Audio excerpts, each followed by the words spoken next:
Hi, this is Dimitri Bilgier, and I'd like to talk to you a little bit today about integrity and accountability and having integrity and making use of integrity and everything that goes with it, including how we fail at integrity and how we can get back into it.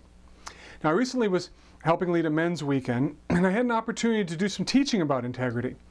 And one of the first things I noticed was I started thinking, well, all right, integrity, why do we want integrity? It's not a question I've heard asked very often. Why do we want our words to match our deeds, if we do? And I would put to you that the reason why you want that is excellence.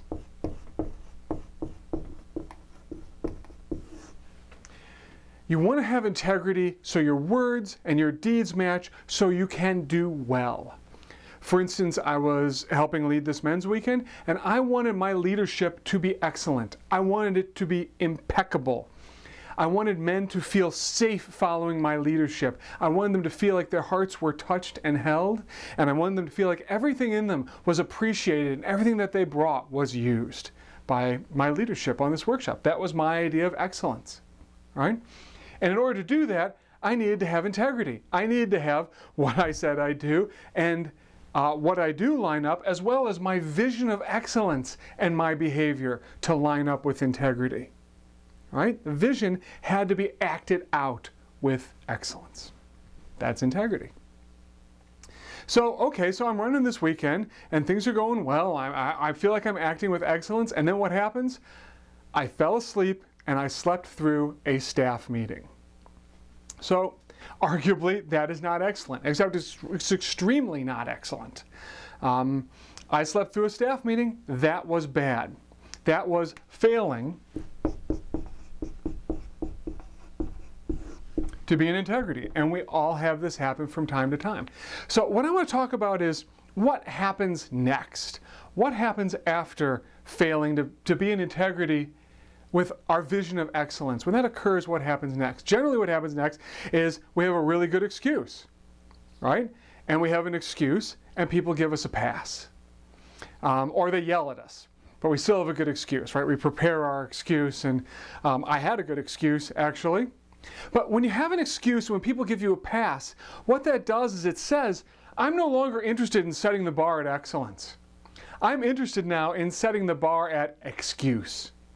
So when I do that, I lower the bar for what I'm after. And when people accept my excuse, they are also saying, it's okay with me that you lower the bar. It's okay with me that you don't care about excellence. It's okay with me that you don't really go for what you most care about in life.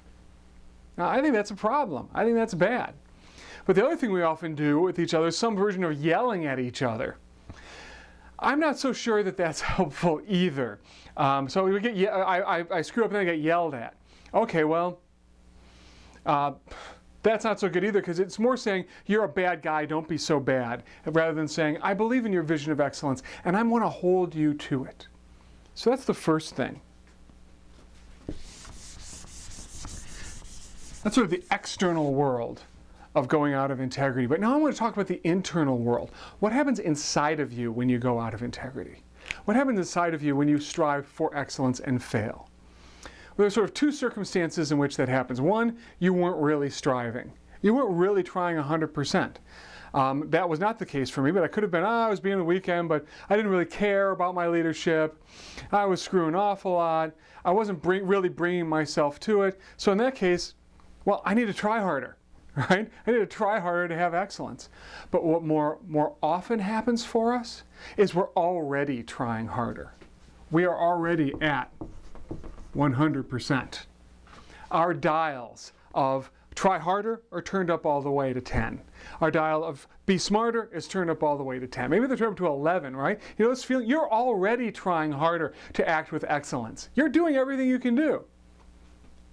But you fall asleep and miss the staff meeting anyway. You do something that's not excellent. You blow your word. You go out of integrity.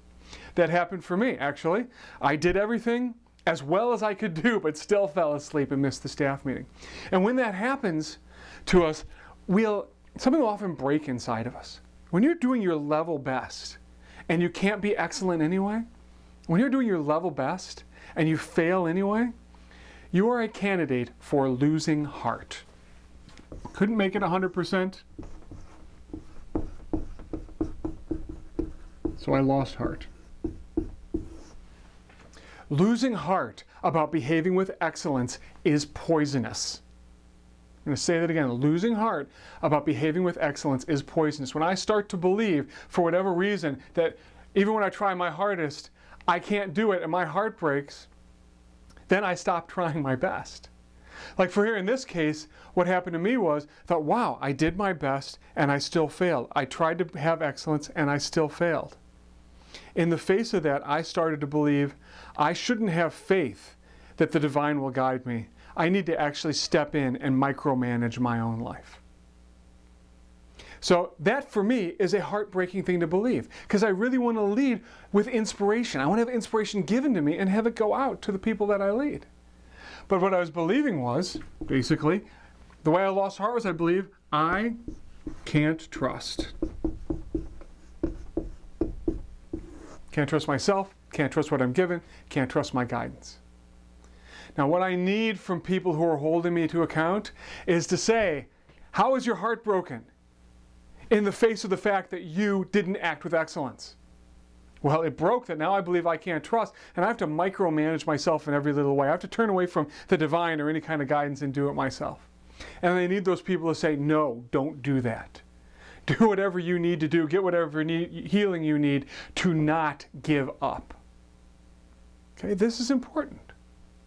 Because micromanaging myself does not make me a good leader. Right? Does that make sense? So I want to be held to account for when I lose heart here, not losing heart. Still believing that excellence is possible and doing whatever is necessary for that to happen. But there's a second part to this. And that is looking at the external effect of not keeping your word. My word was to be at the staff meeting. I wasn't there. I fell asleep instead. What is the effect in terms of what message is that sending to other people? So when you don't keep your word, what's the message? Now the thing is, there's 7 billion humans in the world, or 10 billion, or whatever, and all of them could hear a different message from that. What I'm really looking for is what's the message that is kind of true that I'm sending? And so some men challenged me to look at that. What is the message I'm sending that somewhere in me, I don't want to look at it, I don't like it, but it's kind of true? And the message I was sending that was kind of true, that I kind of believe it, is you guys are okay, but I'm a little better than you. You guys are okay, but I'm a little better than you. A little better.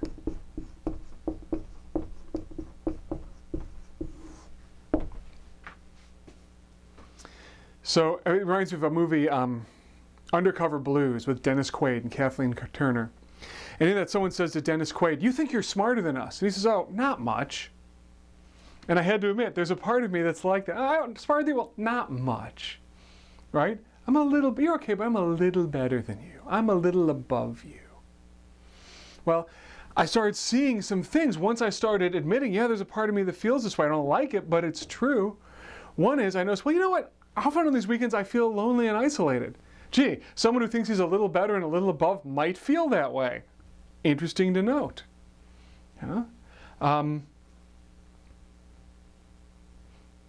Secondly, how well do I lead with excellence? How well do I empower everyone and raise up their hearts when I'm standing a little bit above them, looking down on them? It actually attacks my excellence and makes it impossible for me to behave the way I really want to behave. So then they challenge me to really bring my heart to them, to their level, to let myself feel as though I'm swimming in that. This is another place where you have to get this healed however you go about doing that. So yeah, you know what? I think that. I don't want to think that. I don't want to be that guy.